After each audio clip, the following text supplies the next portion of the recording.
more on the tariffs and the politics of all this. Joining us now is Kansas Republican Senator Roger Marshall. Senator, great to have you here.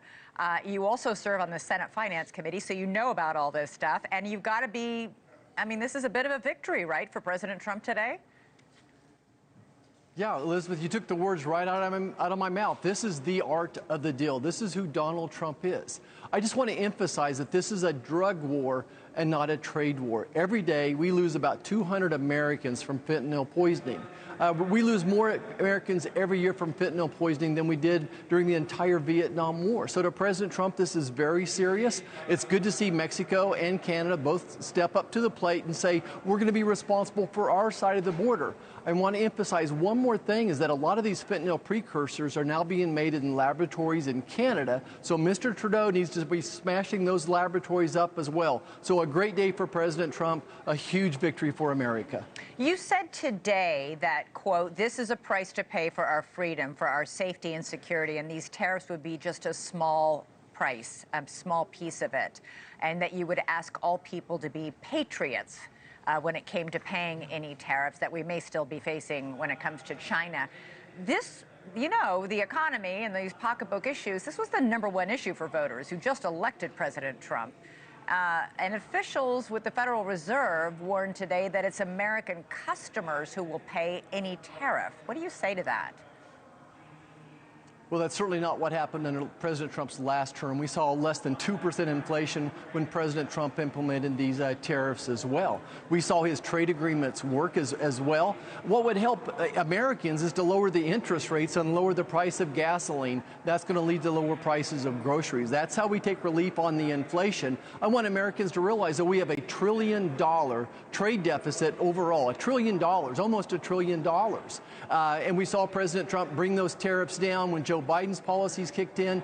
His trade deficits with Mexico grew from, I think, 80 billion to 130. With Canada, they went from 20 to 60 billion as well.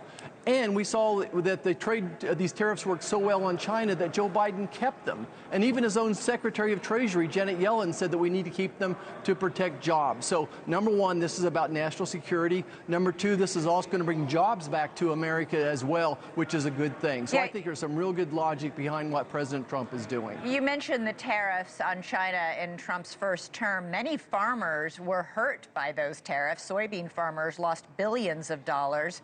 Nearly 90% of the land in Kansas is farming land. Aren't you concerned that your constituents will be hurt if any of these tariffs go into effect? Look, I have confidence in President Trump. 90% of rural Americans voted for President Trump. Every time I see him, he asks me how my farmers are going to do. And when we had this discussion a couple of weeks ago, he reminded me that during the situation described, he took part of that tariff money on China, gave $28 billion to farmers. So he's going to do everything he can to make sure farmers are taken care of. The #1 thing he could do for farmers right now is lower interest rate. That's what's killing the American farmer right now, are interest rates. We can do 45Z, which is something in the biofuels industry. There's so many more things that President Trump can and will do for the American farmer. You can't look at these things just in a little isolation. Farmers are first and foremost. They're farmers, they're grandfathers. And if this is a price we have to pay to make our families safe, then so be it. But I have faith that President Trump's going to work through all of this, and we're going to be just fine. You're on the Finance Committee, so you know President Trump cannot lower interest rates. That's not in his toolkit. But it's interesting. You talk about the fact that this is a war on drugs, not a trade war, and no one disputes that the fentanyl is coming in from Mexico. More than 45,000 pounds of fentanyl was seized on the southern border in the last 2 years, but just 45 pounds were seized along the Canadian border. So I'm not exactly clear why Canada is being treated as an equal offender with Mexico. Yeah, I just want to push back on one thing. President Trump can impact interest rates. He cannot lower them. By cutting back on waste, abuse, and fraud, he can impact them.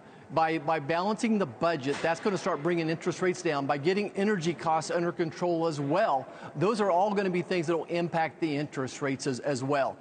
So Canada, Mexico, look, they're both guilty. A lot of the things that were going on in China, we talked about what's going on in Canada now. Most of the counterfeits that come into this country made in China come in through Canada as well. So they're not without sin, but they're a great country. We want to work this out, and we will. Thanks so much for watching. Go to joinnn.com to find NewsNation on your television provider. And don't forget to click the red subscribe button below to get more of NewsNation's fact-driven, unbiased coverage.